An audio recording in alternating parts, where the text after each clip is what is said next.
에베소서 5장 15절부터 21절까지 함께 읽습니다. 그런즉 너희가 어떻게 행할 것을 자세히 주의하여 지혜 없는 자 같이 말고 오직 지혜 있는 자 같이 하여 세월을 아끼라. 때가 악하니라. 그러므로 어리석은 자가 되지 말고 오직 주의 뜻이 무엇인가 이해하라. 술 취하지 말라. 이는 방탕한 것이니 오직 성령님의 충만을 받으라. 시와 찬미와 신령한 노래들로 서로 화답하며 너희의 마음으로 주께 노래하며 찬송하며 범사의 우리 주 예수 그리스도의 이름으로 항상 아버지 하나님께 감사하며 그리스도를 경외함으로 피차 복종하라. 아멘. 믿음에 있어서 어린아이는 항상 어떤 말씀과 이야기를 들어도 오해나 곡해가 많습니다. 오해와 곡해가 많냐 그러면 자기의 수준에서 받아들이고 이해하기 때문에 그렇습니다. 5살짜리가 어떤 이야기를 들으면 그 수준에서 오해하고 곡해야 합니다. 7살짜리가 어떤 이야기를 들으면 자기 수준에서 받아들이고 생각합니다. 그래서 일부는 올바른 생각이 나타나고 일부는 틀린 생각이 나타납니다.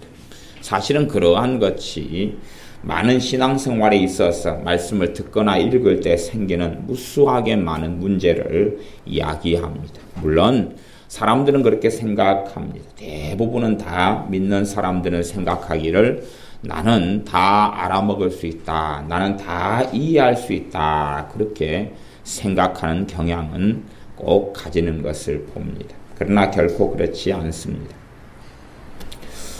제가 한참 동안 또 요즘에 청교도 목회자들의 책들이나 글들을 좀 살펴보고 있습니다. 그 가운데 이제 제가 존 오웬이라는 과거의 청교도 목사님의 글이나 책들을 좀 보고 있는데 청교도 전체적인 역사를 보면서 존 오웬 목사님 같은 경우가 인생의 마지막 말년에 썼던 성경 강해가 히브리서 강해라는 것이 있습니다. 히브리서 강해를 다 기록한 다음에 이제 내가 내 사명을 이제 거의 다 했다라고 고백할 정도였습니다. 존 오웬 목사님이 히브리서 강해를 기록하고 작성하는데 마지막 생애의 대부분을 보냈는데 13년이었어요. 13년 동안 히브리서 강해 하나만 기록하고 작성하고 그러면서 히브리서는 그렇게 열 몇 장밖에 안 되죠. 몇 장 안 되는 성경입니다. 13장 그러죠? 13장? 예. 13장짜리 성경인데 한 13년이 걸려요. 그러면 그냥 단순하게 히브리서 그러면은 한 달 만에 해버리죠. 그렇죠? 그 짧은 성경을 이 존 오웬 같은 목사님은 청교도라는 아주 하나님의 뜻대로 말씀 안에서 살아왔던 주의 종들, 이 하나님의 사람들, 청교도의 황태자, 청교도의 마지막 신학자 이렇게 말해지는 탁월한 하나님의 종이에요. 그런데 이 종이 히브리서 하나만 말씀을 가리키고 마지막 정돈하면서 말씀을 기록하고 하는 것도 그런 오랜 세월이 걸립니다. 그럼 우리 입장에서는 히브리서 13장짜리 작은 성경이야. 이해하기 쉬워, 깨닫기 쉬워, 알기 쉬워. 그러면 얼마나 많이 어리석어지겠습니까? 우리가요. 하나님 말씀은 창세기부터 계시록까지 쫙 읽어요. 그러면 우리가 정말로 생소한 이야기가 많이 나와요. 냉정하게 성경을 접한다면. 생소한 이야기가 많이 나오면 하나님의 뜻과 나하고 그만큼 거리가 멀다는 이야기입니다. 관심이 별로 없다는 이야기. 하나님과 내 관심사가 틀리고 걷는 길이 틀려요. 그러면 생소한 이야기로 꽉 차 있어요. 그러나 생소한 이야기가 아니라 말씀을 보고 읽으면 정말로 알고 싶은 이야기, 정말로 궁금한 이야기, 정말로 이것 때문에 땀을 흘리고 눈물을 흘리고 애타면서 기도했던 일과 경험들이 있는 말씀들, 그런 것들을 대부분 그런 속에서 우리가 산다면 하나님과 우리는 참 많이 가까워져 있을 것입니다.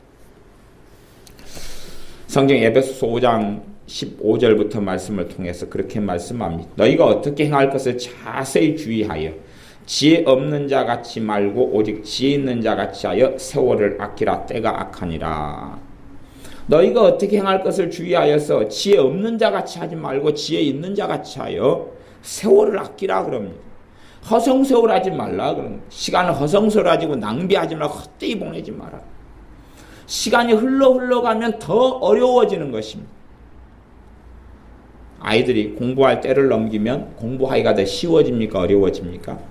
초등학교 때 배워야 될 과정을 지나친 다음에 중학교로 들어갔습니다. 그러면 중학교 공부가 더 쉬워진단 말입니까? 초등학교, 중학교를 허송세월하고 낭비했습니다. 고등학교를 들어갔습니다. 그럼 고등학교 공부가 더 쉬워진단 말입니까? 아니요.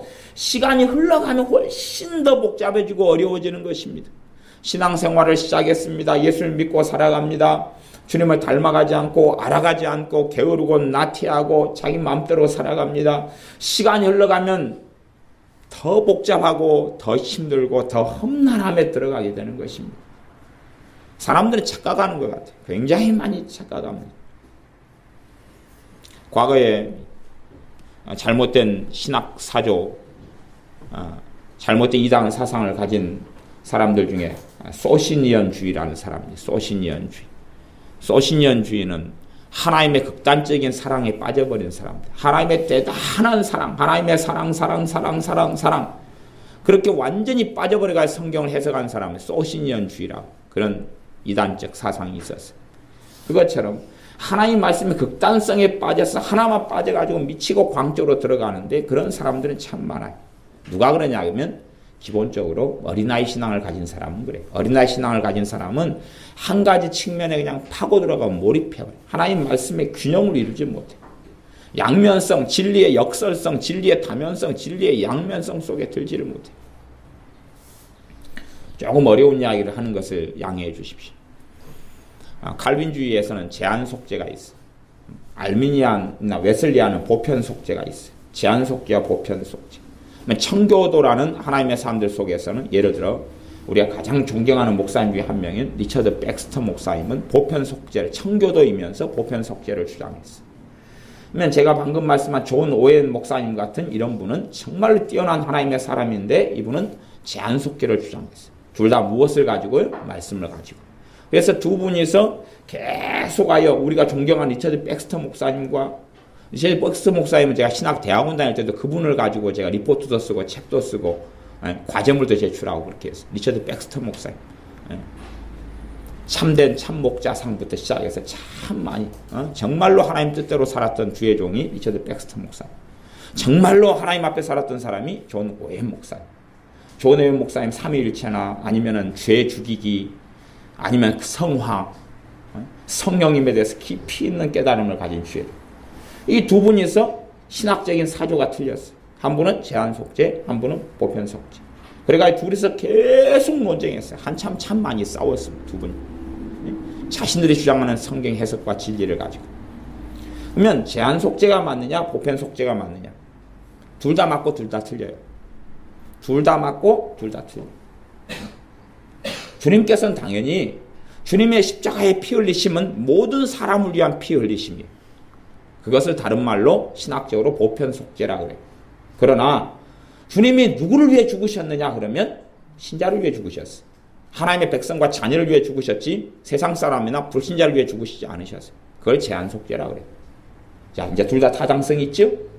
이 부분에서 어떻게 한쪽 극단을 선택하면 이쪽 극단을 잃어버리고 말씀은 두 가지 다 있단 말이에요. 두 쪽이 다 있어요. 그래서 둘 다 성경 가지고 주장해요. 문제는 한쪽 가방끈만 매면 부담스럽고 어깨가 아프겠죠. 그것 이상의 문제가 돼버리는 것이에요. 이 두 개를 어떻게 조화시키는 가운데 제한 속죄가 어떤 면에서 옳고 보편 속죄가 어떤 면에서 옳으냐 이것을 깨달아가고 알아가야 하는 거죠.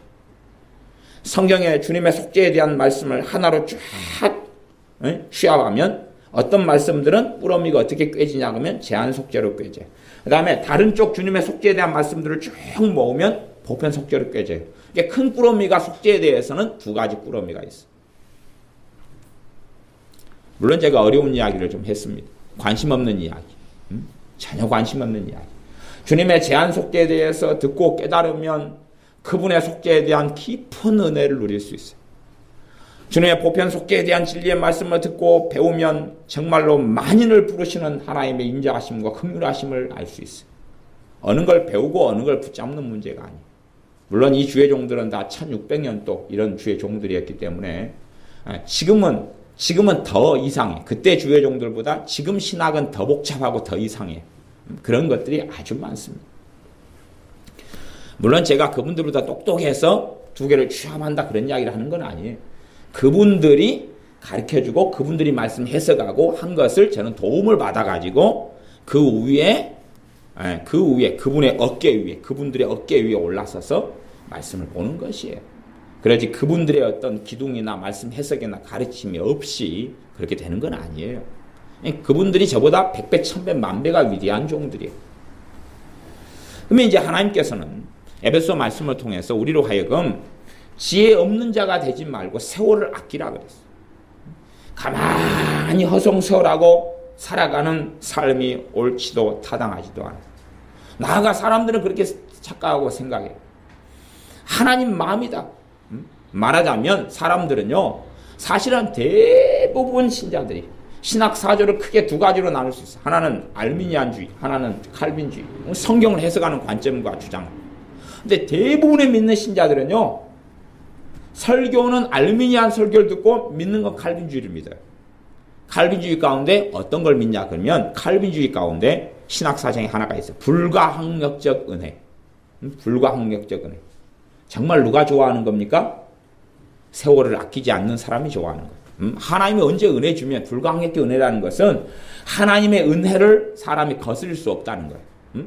하나님의 은혜를 주면 사람은 다 변화돼 버리고 달라져 버린다는 거예요. 하나님의 은혜 주면 내가 아무리 거절하고 거부해도 그건 나한테 온다는 거예요. 이게 불가항력적 은혜. 칼빈주의 신학 사상 중에 핵심 중에 하나예요. 그 다음에 알미니안의 핵심 사상은 뭐냐면 가항적 은혜. 가항적. 하나님의 은혜 줘도 내가 받기 싫으면 안 받는다는 거예요. 둘 다 진리입니다. 둘 다 진리예요. 둘 다 진리인데 어떤 면에서 불가항력적 은혜냐, 어떤 면에서 가항적 은혜냐 하는 것이에요. 그러면 많은 사람들이 실제로 불가항력 은혜를 몰라도 믿어요. 무슨 말이냐 그러면 나는 그냥 내 마음대로 살아가면 하나님의 자녀니까 어떻게 될 줄로 알아요. 그렇게 될 줄로 알았다면 이 에베소 5장 말씀이 기록돼요? 안 돼요? 안 되는 것입니다. 되질 않아요. 그러면 이 에베소 5장 말씀을 받는 사람이 누구냐 그러면 가항적 은혜는 알미니안이고 불가항력적 은혜는 칼빈주의 신학. 그러면 에베소 1장의 말씀으로 들어가면 에베소 1장은 그냥 사람들이 싫어하는 것. 하나님의 예정을 이야기, 하나님의 선택을 이야기. 그럼 칼빈주의에 또 이제 물론 알미니안주의도 예정을 이야기하고 선택을 이야기하지만 예정이라는 걸 주장해요. 여러분이 하나님 말씀을 깊이 있게 들어가다 보면 하나님 말씀을 어떻게 됐든지 간에 시스템화해야 되고 조직화해야 되고 그래 나온 게 조직신학이에요. 하나님 말씀 체계화할 수밖에 없어요. 하나님 말씀을 정확하게 표현하지 않더라도 이 말씀과 이 말씀이 이렇게 연결돼 가는구나. 이 말씀과 이 말씀이 이렇게 연결돼 가는구나. 그런 속에 살다 보면 신학 사상이 나올 수밖에 없는 거예요. 필연적으로. 좀 어려운 이야기입니다. 자, 에베소 1장으로 가면요. 1장이 그렇게 말씀합니다. 1장 3절, 4절, 5절. 제가 읽어보겠습니다. 에베소 1장 3절입니다. 찬송하리로다 하나님 곧 우리 주 예수 그리스도의 아버지께서 그리스도 안에서 하늘에 속한 모든 신령한 복으로 우리에게 복 주시되. 우리는 누굽니까? 말씀을 전하는 이 사도 바울이나 아니면 말씀을 듣고 있는 에베소 교회 신자들이나 너를 합쳐서 우리라 그러죠. 하나님께 신령한 복으로 모두 다 복 주셨다는 거. 이까지는 얼마나 듣기 좋아. 이게 복음이거든. 너무 감사하고 감격해.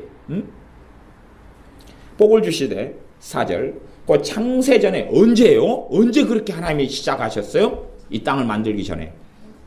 창세전에 그리스도 안에서 우리를 택하사 말씀을 듣는 에베소 교회 당신들하고 말씀을 전하는 사도 바울인 나하고 우리를 택하셨다는 거예요. 택하셔서 우리로 사랑 안에서 그 앞에 거룩하고 흠이 없게 하시려고 택하신 목적이 나옵니다. 택하신 목적이 이 1장에는 몇 가지가 나와요. 택하신 목적이 뭐냐 그러면 택하시가 뭐하게 하려고 흠도 점도 없게 만들려고 택했어요. 그러면 내가 흠도 점도 없게 하는 그 길을 걸을 수 있고 안 걸을 수 있잖아요. 그래서 그 길을 걸으라 그러는 거예요. 그렇게 그러려고 택하셨으니까. 자식을 여러분이 낳으셔서 개로 키우려고 자식을 낳는 부모는 없죠. 물론 자식은 개가 되기도 합니다. 돼지로 만들려고 자식을 낳은 부모는 없습니다만은 자식이 돼지가 되기도 합니다. 유감스러운 일이지. 그래서 5절 그 기쁘신 뜻대로 우리를 예정하사 하나님의 예정이 나옵니다. 창세전에 예정하셨어요. 하나님의 자녀를 창세전에 예정하셨어요. 그것이 이해하기 어렵기 때문에 제가 막 3시간에 걸쳐서 하나님의 예정에 대해서 부분만 조금만 지금 로마서 강의하면서 설명했습니다. 물론 그것도 듣기 힘드시겠지만 예정? 아이고 미리 정하셨다 뭘 어떻게 하나님 말씀은 관심이 없으면 곳곳에서 하나님의 선택과 예정이 나오는데 관심 없으면 우리 관심 없는 건데 들으면 어떻게 알아요? 모르죠. 들으면 알 리가 없잖아요. 아니 자동차에 대해서 관심 있고 엔진도 자주 뜯어보고 본네트 열어보고 살펴보고 착자 보고 살펴보고 막 그런 사람인지 자동차에 대해서 깊은 걸 가르쳐주면 그거 알고 싶었는데 그러죠. 관심도 없어요. 그냥 키 꼽아가 돌리고 그냥 브레이크 밟고 엑셀 밟고 달리면 되지 뭘. 에? 그런 걸 알아. 관심 없는 사람은 이야기해주면 깝깝한 거예요. 그잖아요. 결혼식에 가면 주례 선생님이 주례사 합니다. 주례사 길지도 않아요. 5분 10분. 얼마나 길지 아시죠? 정말 길잖아요. 왜? 주례사에 관심 있어. 주례사 들으려고 결혼식 계획 한 거 아니거든요. 관심 없는 이야기를 막 하는데 그냥 막 멀미나고 짜증나고 저 사람은 왜 저리 길어? 사실은 그 사람도 길게 안 합니다. 왜 그런지 압니까? 다음 결혼 순서가 기다리고 있기 때문에요. 길게 안 해요. 그 전문인들은 다 5분 10분 안에 다 끝내는 컨셉이에요. 안 깁니다. 왜 깁니까? 나 관심 없으니까. 여러분이 관심 없는 정치인이 와서 연설하고 있으면 우리가 그러잖아요. 연설하고 계시네. 그잖아요. 관심 없는데. 그 다음에 또 자기 엄마가 막 말씀하시면 아들이 그래요. 경건하기 때문에. 엄마 설교 좀 그만하세요. 그잖아요. 설교도 듣기 싫어요. 그래서 그 엄마도 주의 종이었던 거예요. 엄마의 잔소리를 설교라고 자식은 알아들었던 경건성이 있었던 거지. 그래서 일상 세상 사람들도 안 믿는 사람들도 설교 좀 작작하지. 그렇지. 얼마나 그 사람들이 경건성 속에 사는지를 모릅니다. 에베소 1장 5절에 그래서 그 기쁘신 뜻대로 우리를 예정했어요. 예수 그리스도로 말미암아 예수님을 통해서 자기 아들들, 자신의 자녀가 되게 하셨어요. 그 사람들에게 지금 편지 쓰고 있는 거예요. 그 사람들에게. 6절. 이는 그의 사랑하시는 자 안에서 우리에게 거저주시는 바 그 은혜의 영광. 은혜를 통하여 거저줘요. 생명을 거저주고 천국을 거저주고 영생을 거저주어요. 그런 이야기를 하면 시작합니다. 지금. 당신들에게 천국을 주었어. 당신들에게 값없이 은혜를 통하여 천국을 주었어. 뒤로 가면요. 거저받은 거 다 까먹어버리고 잃어버릴 수 있다는 내용이 나와요. 거저 다 줬는데 어떻게 상실되느냐 하는 것은 신약성경 후반전에 전부 다 그 내용이에요. 아니, 저는 왜 많은 목회자들이 성경을 보면서 눈깔을 달고 있으면서 이 눈깔 보시는 보다는 동태 눈깔인지는 이해 못하겠어요. 아니 신학자 목회자들 이야기만이 아니라 교인들 이야기. 왜 성경을 보면서 성경에서 말씀하는 그 말하자면 굉장히 많은 그 단순한 이야기를 왜 이해하지 못하느냐? 관심 없으니까 그러겠죠. 관심 없으니까. 자기가 보고 싶은 것. 애들은 그러잖아요. 공부하다가 피자 한 판 주문해가지고 쫓아가면 사실은 공부는 팽개쳐버리죠. 왜? 본래 그 관심 없었던 거거든요. 근데 엄마 아빠의 협박에 의하여 하는 신용만 하고 있었던 거거든요.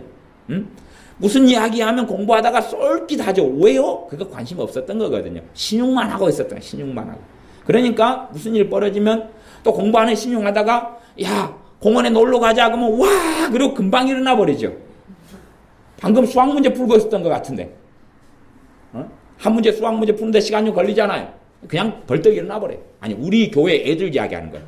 딴 동네 사람은 모르겠고 이게 애가 앉아있는데 신용만 하고 있는 거예요. 정말로 하고 있었다면 수학 문제 푸는 중에 목사님 이 문제 풀려니까 잠깐 시간이 더 필요해요. 5분 10분만 주세요. 제가 살면서 놀러 가자는 이야기는 엄청 많이 우리 애들하고 했는데 한 번도 그런 이야기를 들은 적은 없습니다. 목사님 이 지금 영어 문장을 공부하고 해석하고 있어요. 이걸 지금 내가 알아보고 있어요. 그러니까 시간을 좀 wait for a minute 잠깐만 시간을 주세요. 그런 이야기를 한 번도 들은 적이 없어요. 왜? 별로 관심이 없었다는 이야기거든요. 신용만 하고 있어요. 신용만 하고 있어요. 그러니까 언제든지 엉덩이를 들고 일어날, 엉덩이가 가볍다 그런 거죠. 들고 일어날 준비가 항상 돼 있는 것처럼 하나님 말씀에 관심 없는 건 들으면 피곤한 거예요. 들으면 짜증나고. 그러니까 말씀을 많은 주제에 대해서 제가 설교를 사실은 주일날 같은 데 하고 싶어요. 그러나 할 수 없어요. 왜? 정말 하나님이 중요하게 여기는 주제를 이야기해도 그때부터는 관심 없으니까 좋을 거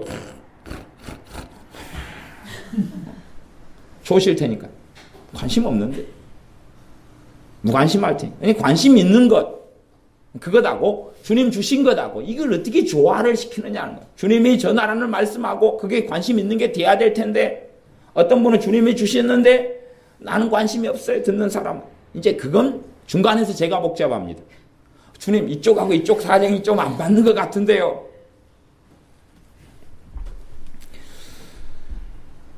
그래서 이 믿는 사람들에게 하신 말씀이에요. 그래서 11절 모든 일에 그 마음의 원대로 역사하시는 자의 뜻을 따라 그 모든 일에 자기 마음대로 하셔요. 하나님이. 그렇죠? 하나님이. 그러니까 우리는 딱 이까지만 성경 읽기를 좋아해요. 그럼 복 주세요. 돈 주세요. 마음대로 살게 해주세요. 그리고 그래놓고도 다 천국 들어가고 그래놓고도 천국의 보좌에 앉아서 그냥 만방을 다스리는 권세를 주세요. 철장 권세를 주세요. 이렇게 살아가기를 좋아하죠. 이렇게 말씀하면서 이제 은혜에 대한 이야기, 구원에 대한 이야기 2장 에베소 쭉 그러면서 제가 다 구구절절히 안 하겠습니다. 그러면서 믿음의 성장, 성숙에 대한 이야기를 다루고 있어요. 너희 속사람이 강건해져야 한다. 기도를 간절히 사도 바울이 이 사람들 놓고 막 기도해요. 기도가 안 받쳐지면 하나님의 뜻과 하나님의 은혜인데 안 되거든요. 이게 많은 것이. 그런 사람들에게 이제 쭉쭉 넘어가가지고 4장에서는 하나가 되라. 그래야지 연락하고 상합하여 잘한다. 부르심, 직분, 사명을 이야기하고 막 그렇게 이야기하면 4장 넘어갔다가 5장에서 그냥 대강 넘겨버리고 그래서 에베소서도 6장짜리 작은 성경인데 보려면 전체를 통짜로 그냥 통짜로 몇 번을 제가 예를 들어 제가 가르친다 그러면 전체적인 이쪽 각도로 1장부터 6장 이쪽 각도로 1장부터 6장 그러니까 몇 차례 딱 한 다음에야 대강 조금 뭔가 감이 잡힌다 이게 그렇게 될 거예요. 근데 사람들이 여기서 몇 구절 잘라내고 전체 모습은 보지 않아요. 전체 모습. 이 편지인데 편지는 1장을 읽은 다음에 3년 뒤에 2장 읽고 그러면 그 상대방 편지 보는 사람하고 커뮤니케이션이 안 될 거예요. 대화가 안 될 거예요. 편지 5장짜리를 보냈는데 에베소서처럼 6장짜리를 보냈는데 근데 한 장 읽은 다음에 그 사람 만났어요. 그 다음에 내가 보낸 거 읽어봤어요? 예, 읽어봤는데요. 그러면 내가 3장에서 이렇게 말했는데요. 나 1장 읽고 말았는데요. 3장은 나중에 읽으려고 그러는데요. 언제요? 한 3년 정도 있다가요. 그러면 이상한 대화가 되겠죠. 통짜로 하나로 보낸 거 하나. 사람의 편리성에 따라서 장절을 사람이 구분한 거예요. 그냥 사람의 편리성에 따라. 에베소 5장은 그래서 세월을 5장 16절 세월을 아끼라 때가 악하니라. 때가 악한 세상 점점점 세속화되고 물질화되고 복지화되고 인간 중심의 삶이 점점점 되어져가 쾌락 중심의 삶이 되는 것이죠. 쾌락 중심이니까 지금 현재 서울이든 뭐 어디든 동성애 페스티벌 자꾸 하잖아요. 지금 교육감들이 대부분 다 동성애를 찬성하고 지지하는 사람들이. 그러니까 이제 동성애는 정상이다. 동성애가 얼마나 끔찍한지 압니까? 여성 동성애는 제껴놓고 동성애를 통하여 대부분 뭐가 나타나요? 에이즈 아시죠? 에이즈. 그러면 남자와 남자가 부부생활, 성생활을 하고 살아가요. 남자가 남자하고 남자, 이게 동성애예요. 남자가 성생활하고 살아가요. 남자가 하나는 남자, 하나는 남편, 하나는 아내 역할을 해가지고 살아가는 게 이 동성애예요. 그것이 정상이라고 가르치고, 정상이라고 가르친 사회는요, 점점점 우리의 자녀들이 동성애자가 점점 급증해버려요. 왜? 정상인데. 동성애 경향성으로 마귀가 좀 역사를 했다고 가정해요. 네? 그러면 그것을 정상인의 기질로 생각하고 받아들여 버리잖아요. 내 안에 동성애가 자리 잡아버려요. 내 자식이 동성애자가 돼버려요. 어떻게 할 거예요? 어떻게 할 거예요? 최근에 영화 나온 거 있잖아요. 그 얼음공주인가 한번 나와가지고 나는 영어 가사를 가만히 들어보시면 나는 다르게 태어났어요. 하지만 이제 나는 감추고 살다가 이제 나를 드러내버릴 거예요. 에? 그것이 그 동성애 주장하는 영화거든요. 미국 사람들은 그 영화 만들어져서 아 이게 동성애 이야기하는 거구나 알아요. 코드가. 한국 사람들은 순진해가 몰라요. 그게 감추는 자기의 태어날 때부터 다르게 태어났다는 거예요. 그렇죠? 만지면 얼음이 되고 만지면 얼음 다르게 태어났어요. 숨기고 살았어요. 정상 부모는 그 왕과 왕비가 그랬잖아요. 숨기자. 그렇죠? 게다가 그때까지는 옷도 수수하게 입고 얌전하게 입어요. 나를 그냥 드러내버리려 한다. 그런 다음에 옷이 변해요. 영화를 보신 분들은 아실 거예요. 저는 영화는 직접 안 봤어요. 그까짓 거 막 그걸 환장해서 노래를 애들이 막 OST요 노래 부르고 동성애자 대부입니다. 그걸 갖다가 그냥 아우 젊은 엄마 아빠들이 그 노래를 맨날 틀어주고 똥이 된장인지 꼭 찍어 먹어봐야지 아는 사람들은 먹어보셔야 된다니까. 똥 그거 찍어 먹어봐야 똥인지 아시는 분들 계시는 모양인데 잡숴보셔요. 공짜예요. 공짜. 많이 드셔요. 많이. 찍어 먹어보신 다음에 맛을 이야기해 주세요. 상큼할 거예요. 네? 그런 것처럼 이 때가 점점점 악하게 될 때에 내가 준비되지 못하면 내가 바로 서지 못하면 그는 더 문제가 벌어져 버립니다. 주님 오실 때가 다 가까워 임박했기 때문에 시대는 점점 악해져 버렸어요. 가만히 있으면 세수가의 물결로 그냥 휩쓸려 가버리는 세상이 그냥 휩쓸려 가버려요. 지금 예정된 사람, 선택받은 사람, 그러죠? 구원받은 사람한테 말씀을 전하고 있는 거지요? 에? 불신자한테 전하고 있는 것도 아니고, 선택 안 받은 사람한테 전하는 것도 아니고, 하나님이 안 부른 사람한테 전하는 것도 아니고, 하나님의 안자녀한테가 아니라, 하나님의 자녀들한테 지금, 에베소 1장이었죠? 그러면서 말씀하고 있는 거예요. 세월을 아끼라 때가 악하니라. 7절. 그러므로 어리석은 자가 되지 말고, 오직 주의 뜻이 무엇인가 이해하라.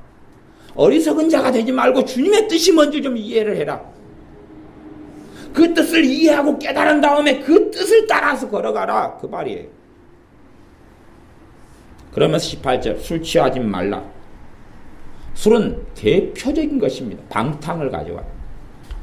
그래서 술 취하고 사는 사람들은 직분을 절대 성경에 직분을 주지 않았어. 그건 절대 직분을 못 받아. 술 취하고 사는 사람들. 술을 즐기고 사는 사람들, 술에 임박인 사람들 절대 안 돼.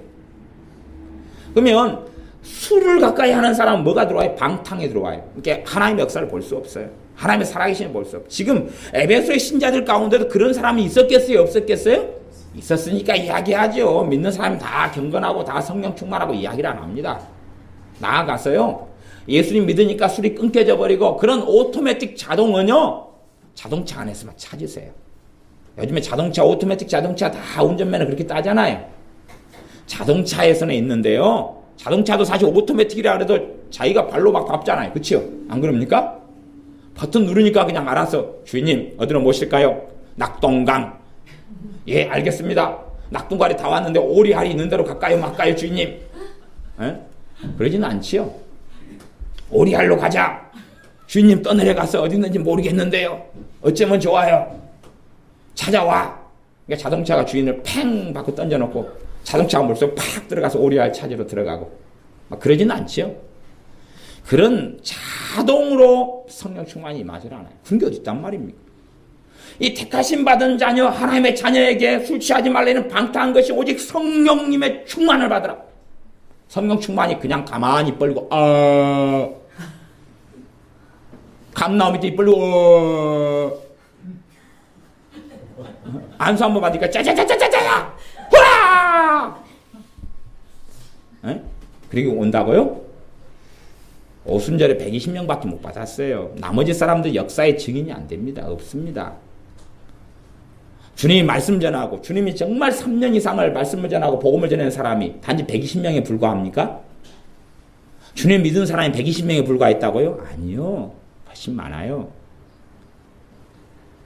그러면 120명 아닌 사람들이 그 자리에 없었던 사람들 갑자기 있다가 오순절 2장 사도행전 2장에 있는 오순절에 막 방언이 막 터져가지고 그런 일이 있었겠어요? 갈릴리에서요? 예루살렘 말고 딴 데에서요? 그게 있었다고요? 그게 없었어요. 거기에 모인 120명 말고는 오순절 성령 강림이 없었다니까요. 거기 말고는 없었어요. 없었어요. 다 거기 마가다락방 거기만 그랬다니. 거기만.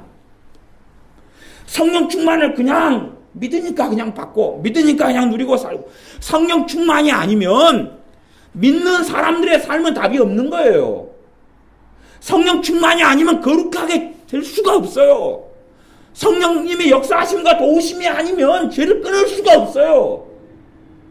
그래서 존 오웬 같은 이 청교도 같은 하나님의 정말 놀라운 이 사람은 결국은 성화를 그렇게 많이 말씀했어요. 구속론, 구원론, 성화.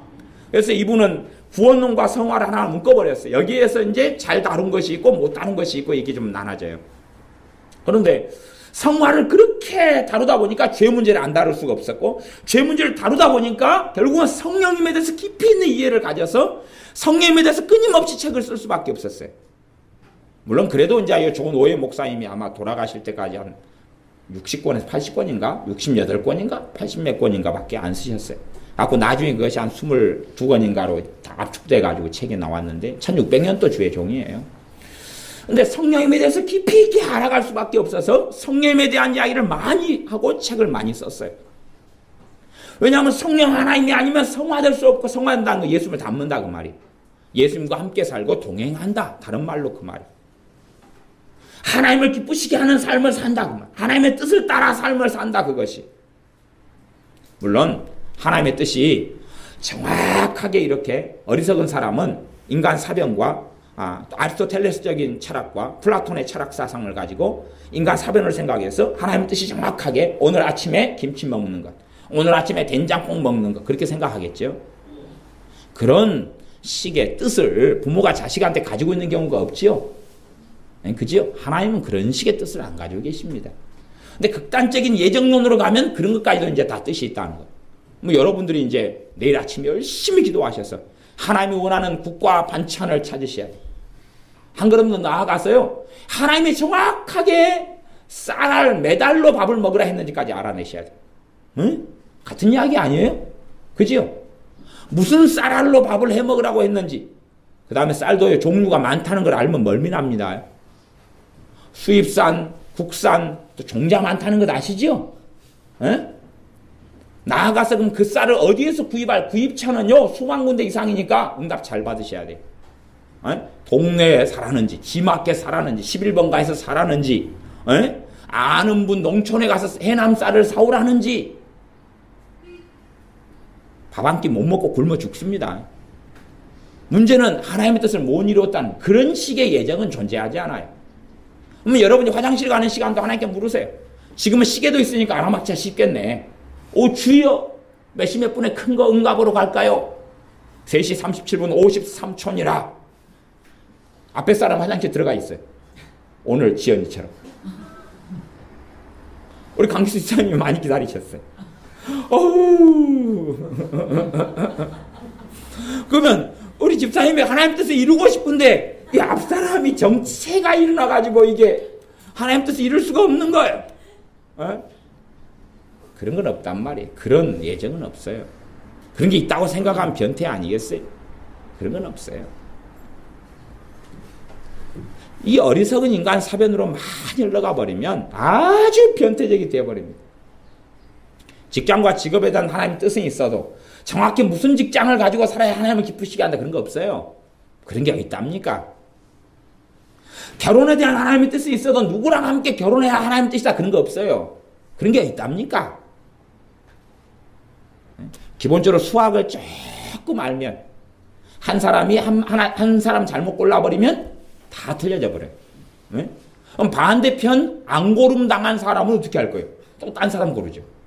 뭐 그쪽 짝은 또 어떻게 할 거예요? 저쪽 짝을 고르죠. 얼마나 복잡하게 되겠어요? 그게 어떻게 맞아요? 이미 가버렸어요. 그쪽 세상을 엉망으로 만들어버려요. 이미 와버렸어요. 뭐 어떻게 할 거예요? 이미 뜻인데 안 가버렸어요. 뭐 어떻게 할 거예요? 이민을 캐나다로 가야 되는데 호주로 가버렸어요. 뭐 어떻게 할 거예요? 그런 게 어디 있어요 도대체? 아주 이상한 사람들, 이상한 세계 속에 많이 살아. 그것이 이 아리스토텔레스적인 잘못된 철학 사상을 근거해서 성경을 해석하면 아주 복잡한 게 됩니다. 물론 여러분이야 플라톤이나 아리스토텔레스적인 철학 사상이 무엇인지 관심이 없으시니까 제가 그것 가지고 이야기할 필요성을 전혀 느끼지 못합니다. 아직 관심이 있으시면 이야기해 주세요. 그러면 약간은 정리해가지고 죽으실 때까지 그럴 일이 없으시리라 믿습니다. 에베소 5장 18절 술 취하지 말라 이는 방탕한 것이 오직 성령님의 충만을 받으라. 성령 충만은 성령의 충만케 하심은 그냥 오지 않아요. 받으라. 받으려고 사모하고 간절해야 돼. 모르는데 어떻게 해? 필요성을 느끼지 못하는데 어떻게 해? 이제 성령 충만을 좀 사모하는 사람은 그걸 맛본 사람들은 좀 사모해요. 맛본 사람들. 대신 맛본 사람들 가운데서도 허송세월하고 낭비해버린 사람이 있어요. 성령의 역사에서 충만을 주는데 3주 안에, 한 달 안에, 반년 안에, 1년 안에 다 날려먹어버린 사람이 있어요. 그러면 처음에 받았던 것처럼 또 그렇게 쉽게 왔으면 좋겠다고 생각하겠죠. 그러나 결코 그렇지 않다는 것은 다 경험해서 아는 것일 거예요. 그건 쉽지 않은 것이에요. 성령 충만을 받아야지만이 예수 믿는 사람들이 바르게 주님 앞에 살아갈 수 있어요. 이제 19절, 20절, 21절 말씀을 성령 충만과 연결해서 해석할 수 있어요. 그렇게 연결하지 않고 따로 독립적으로도 설명할 수 있어요.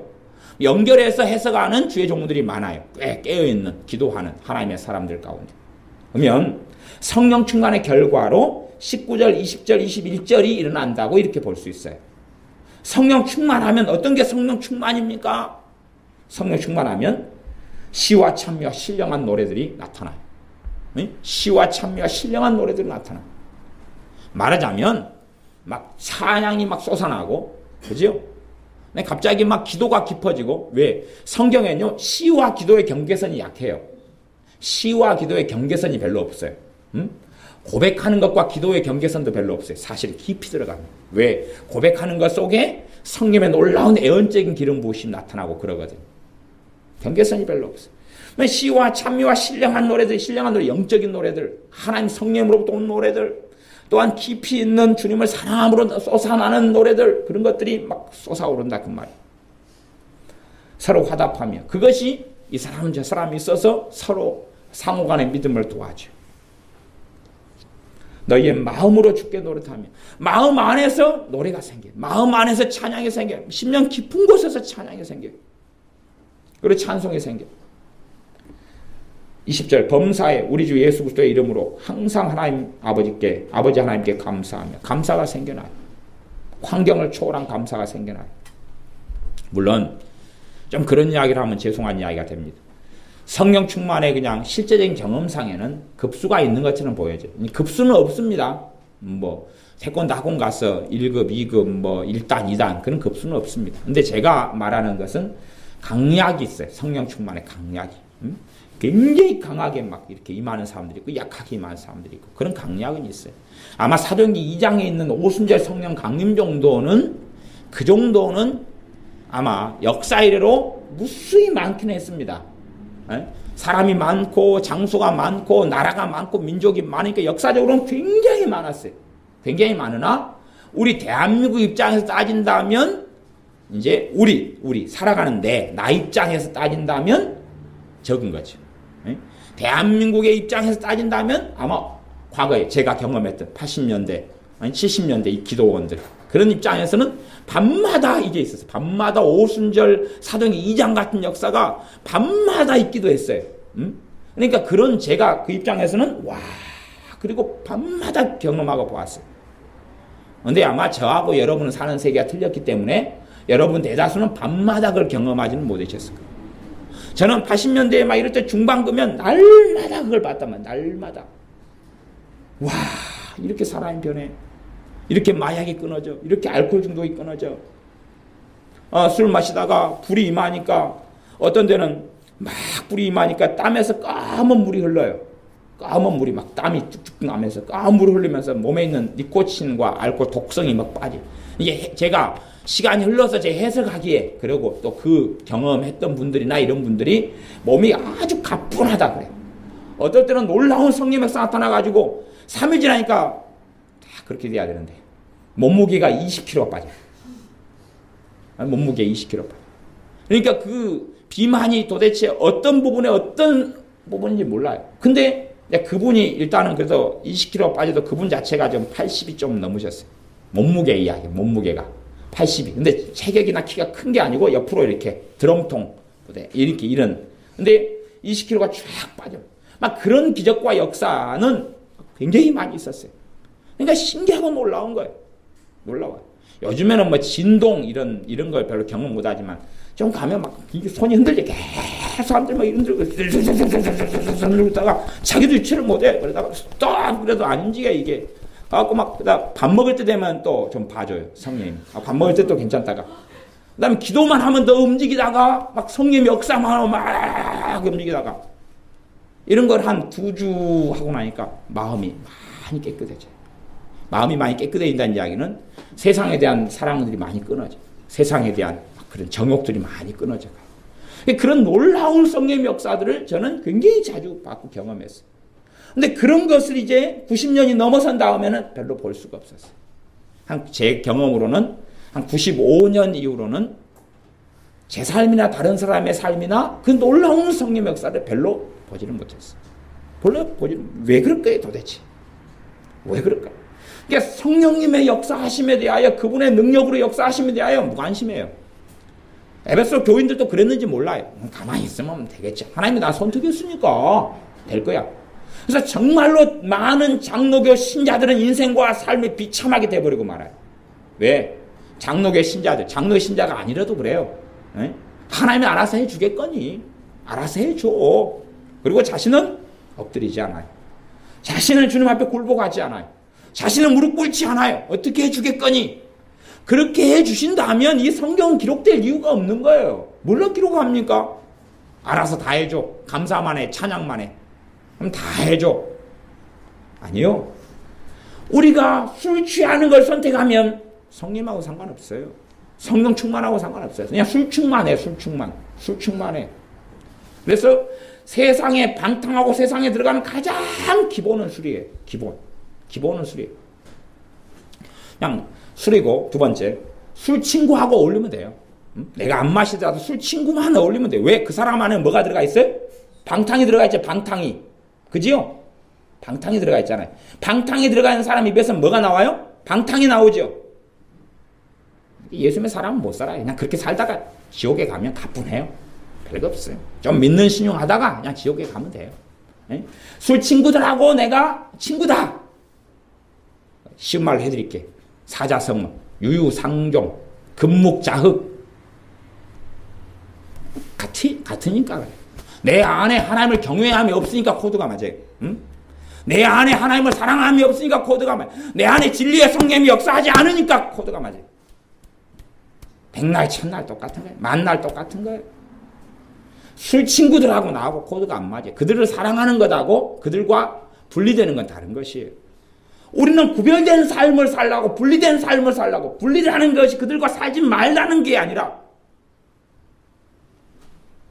그들과 함께 살아가지만 그들은 세상을 따라가고 나는 주님을 따라가면서 세상을 따라가는 그들로 하여금 주님을 따라가도록 하는 구별된 삶으로 우리가 부르심 받았어. 내 가족 형제를 버려버리라는 이야기가 아니잖아요. 산속에 들어가라는 이야기가 아니잖아요. 그러나 내가 정말로 예수 그리스도의 덕을 선전하고 알려야 될 사람이 된단 말이에요. 근데 같은 행동, 같은 모양, 같은 삶. 제가 어떨 때는 제가 믿는 사람이라는 게 목사를 떠나서 믿는 사람이라는 게 부끄러울 때가 있어요. 믿는 사람이라는 걸 감추고 숨길 때가 있어요. 왜 그러냐 그러면 저 앞에 저 사람이 어떤 장로님인데 장로님이 이제 자기가 밝혀요. 난 누구 어디 장로다 그러면서 정말로 못된 짓거리를 해요. 그러면 제가 옆에 있는 낯이 뜨거워요.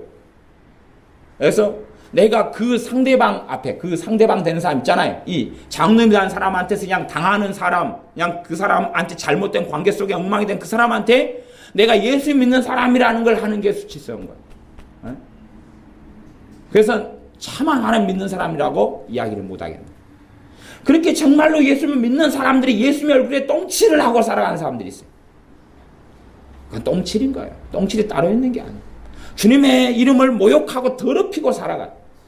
그런 사람에게 어떻게 성령님이 역사하심이 임하시죠? 자기는 아무리 성령님이 역사한다고 주장해도 그건 은사마저 나타나고 심판의 근거입니다.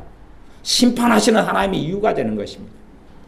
우리는 세상 사람들의 방탕함 속에 젖어 살 때는 아니에요. 그건 지났어요. 그래서 말씀에 너희가 지나간 때가 족하도다. 과거에 그렇게 살았으면 됐지. 또 앞으로도 그렇게 살려느냐. 철 좀 들고 나이 좀 들어라 그러는 거예요. 이제 그 정도면 됐잖아. 이제는 돌려야지. 사실은 제가 회개를 많이 가리킵니다. 그러나 회개는 여러 측면을 가리켜요.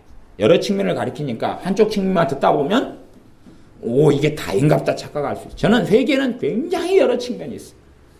그런 의미에서 회개하라고 말씀을 하고 회개의 출발을 고백하고 시인하고 하는 걸로 이야기하지만 그건 출발이고 어떤 면에서 저는 그런 이야기를 할 수밖에 없겠습니다.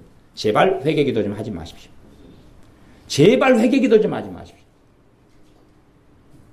제가 회개하라고 맨날 가르치는 제 입장에서 지금 다시 또 다른 측면을 이야기합니다. 회개기도 좀 하지 마십시오. 고치십시오.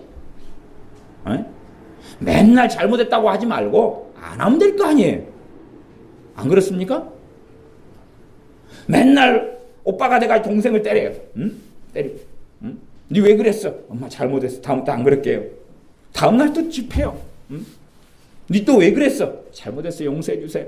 또 줍해요. 그리고 니 왜 그렇게 살면 돼? 아이고 하나님께 회개 기도하러 갈게요. 오 주여 라라라라 잘못했어요. 그것은 누구를 조롱하는 겁니까? 부모를 조롱하고 하나님을 조롱하는 거죠. 아니 안 하면 될 거 아니에요. 안 하면 되는 걸 계속 하면서 잘못했어요. 그게 면죄부예요? 회개기도가 면죄부라고 생각합니까?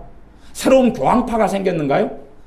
중세시대에 면죄부를 면죄부는 종류가 많습니다. 직접 나누어줘가지고 베드로 성당 지을 때 썼던 그 면죄부가 있고요. 그 다음에 이 로마 교황이 지금도 사용하지만 세례, 신부들이 주는 세례도 면죄부거든요. 다른 면죄부예요.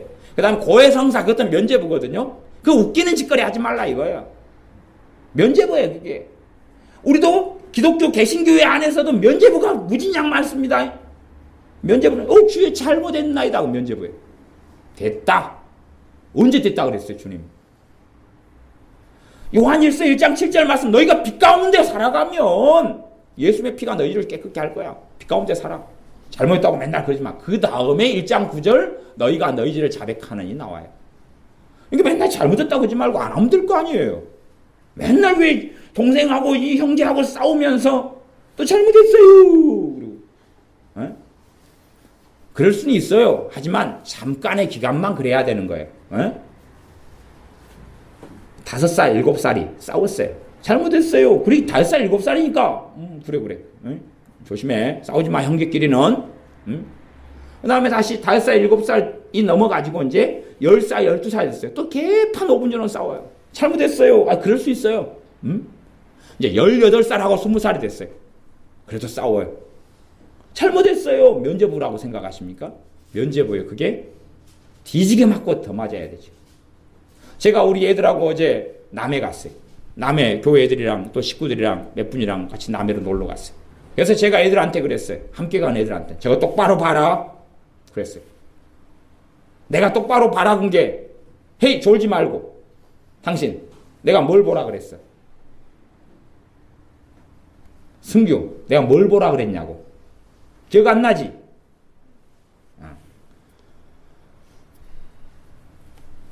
내가 똑바로 보라 한 게 승혜 내가 뭐 보라 그랬어? 못 봤구나. 거기 가니까 한 아저씨가 보리타작을 하고 계셨어요. 보리를 타작하고 계셨어요. 우리 제가 애들한테 똑바로 봐라. 보리 타작이 무엇인지. 말 안 듣고 살면 저거야 저거. 그랬는데 못 들었구만. 저기 보리 타작이야.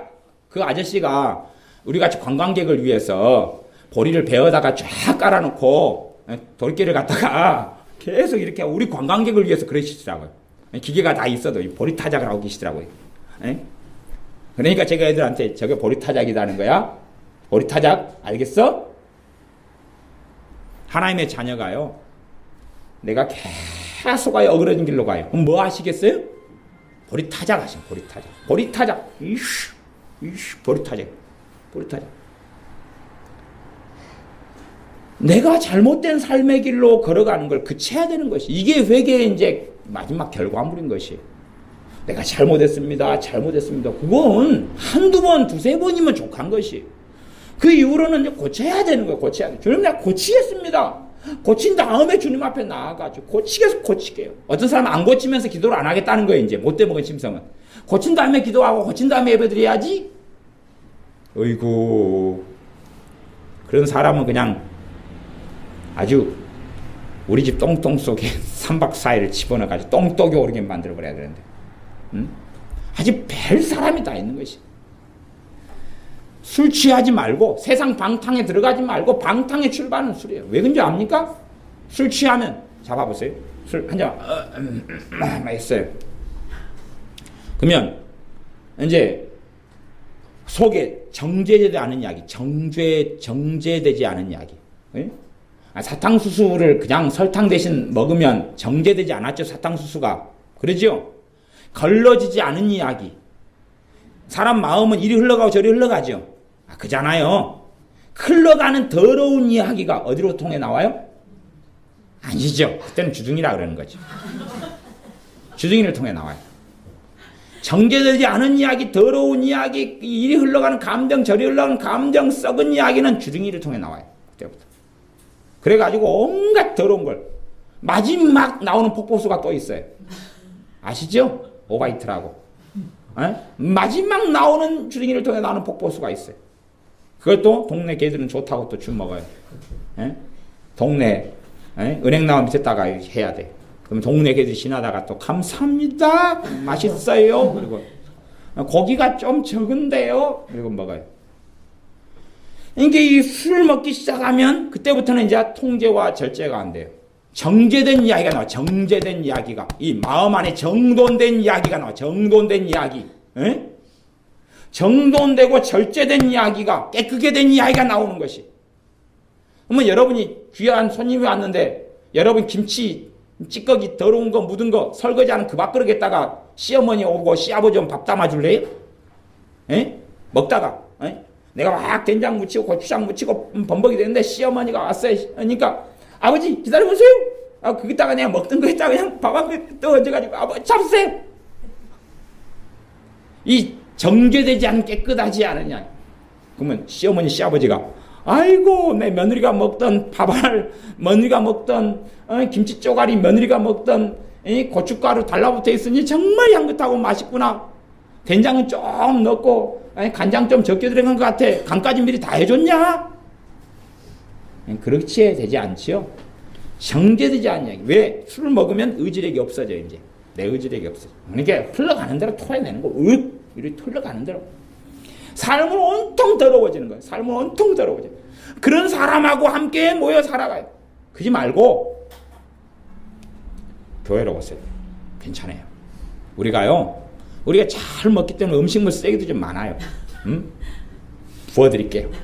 때리면 부어드릴게요. 뭐 염려하세요? 때리면 그냥 콱콱 부어드릴게요. 그냥 입 벌리고 콱. 우리 은혜같이 힘 센 애들 많아요. 입을 쫙 앞에서 주둥이를 콱 잡고 그냥 그따 부으면 되고. 그냥 음식물 쓰레기 함까지 가는 것도 애들이 또 싫어하더라고. 깨흘러가지고. 콱콱 부어드릴게요. 그냥 공짜에 공짜.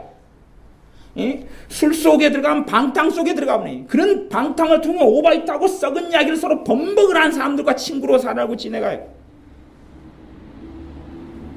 괜찮아요. 영원토록 친구가 돼서 한 방에서 저 밑에 아시죠? 먼데 불 속에서 그냥 친구로 있을 테니까. 내 친구들이 있는 곳은 나도 있는 거예요. 경건한 사람은 경건한 사람과 친구가 돼. 불경건한 사람은 누가 친구가 돼요? 불경건한 사람. 악인은 악인과 친구가 돼요. 어떤 사람을 알려면 누구를 보면 안다 그랬어요? 친구를 보면 안다. 우리 조상님들이 얼마나 영리하셨는지 몰라. 친구 보면 안다 그랬어요. 친구 보면. 내 친구가 누구냐는 거예요. 내 친구가 누구냐? 내 친구가 누구냐? 내 친한 사람이 누구냐? 그 사람이 그 사람이 내 모습이에요. 내 모습. 그래서 간혹 가다가 보면 깜짝 놀랄 때가 있으시잖아요. 여러분들이. 갑자기 자기 마누라를 봤는데 왜 이 양반이 나를 닮았지 이렇게? 남편을 갑자기 봤는데 내 말 안 듣는 자식을 봤는데 갑자기 자기 어릴 때하고 똑같이 생겼잖아요. 놀라지 않으세요? 이게 같이 변해가는 거지. 그래서 성령님이 역사하실 수 있도록 내가 거룩하지 못하기 때문에 거룩하려고 성령님이 역사하세요. 그러나 내게는 정말로 성령 하나님의 역사하심이 없으면 거룩해지지 못한다는 걸 깨닫고 하셔야 돼요. 성령 충만을 받으라 그러는 거 안 준다는 얘기가 아니에요. 그러나 받을 사람이 돼야지요. 받을 사람. 정말로 내가 그냥 내 이걸 떨어버리고 싶어요. 내가 없애버리고 싶고 내가 깨끗하게 살고 싶어요. 주님을 영광스럽게 하고 싶어요. 세월을 아끼고 싶어요. 은혜 속에 살고 싶어요. 그래서 성령 충만을 구하는 사람이 돼야 돼요. 내 능력, 내 힘이 아니라 정말로 빠른 길을 갈 수 있는, 빠른 그냥 은혜 속의 신앙생활을 할 수 있는 것이 정말 그렇게 못 사는 사람들은 은혜가 똥은 잘 놓여요. 은혜 속에 못 사는 분들은 은혜 똥 속에 앉혀드릴게요. 은혜 똥 위에 앉아 가시대요. 미안하다 사생활. 은혜 속에 사셔야 돼요. 성령의 역사가 있어야지 은혜 속에 사는 거예요. 성령의 역사가 있어야지 은혜 속에 사는 거예요. 이제 지혜도 10장 가서 지혜가 없어서 문제가 되는 게 그거예요. 봐보세요. 이게 지혜 있는 자가 시대라고 하는데 15절에 지혜가 없는 자가 돼요.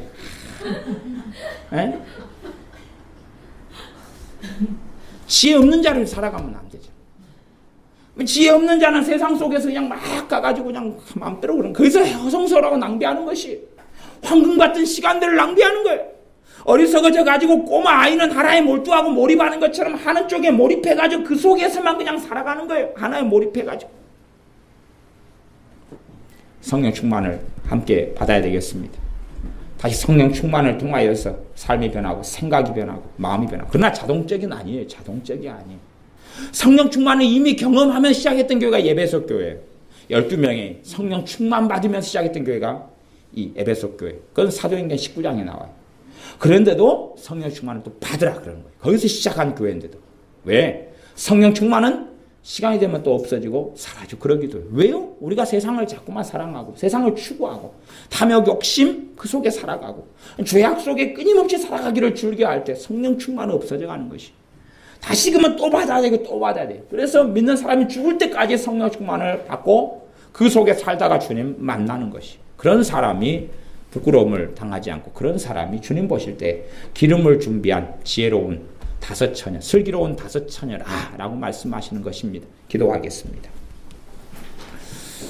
우리가 성령 충만을 구하기보다는 세상을 구하고 세상 방탕을 구하고 세상과 함께 살아가는 길을 구하여 도무지 우리는 성령 충만, 성령 하나님의 도우심과 역사하심, 진리의 길로 인도하심에 관심이 없이 내 먹는 것, 내 사는 것, 내 입는 것, 내 즐기는 것, 내 노는 것, 내 쉬는 것 그것만 관심 가지고 내 인생, 내 삶, 내 자식 그것만 다 관심 가지고 그냥 살아가는 인생으로서 성령 하나님의 도우심과 역사하심과 충만하심 그것에 아무 관심도 없고 별로 기도하지도 않았습니다.